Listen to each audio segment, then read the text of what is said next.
All right, welcome to another episode of Live Feed on Spotify. Let's get right to it. I'm going to try my best to keep these 5-minute long.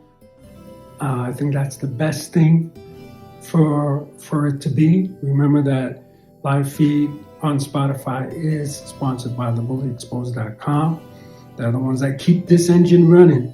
So go and support them by donating. So the topic today given to us by one of our followers is any relationship advice, something that you can give us that will make a relationship last a lifetime.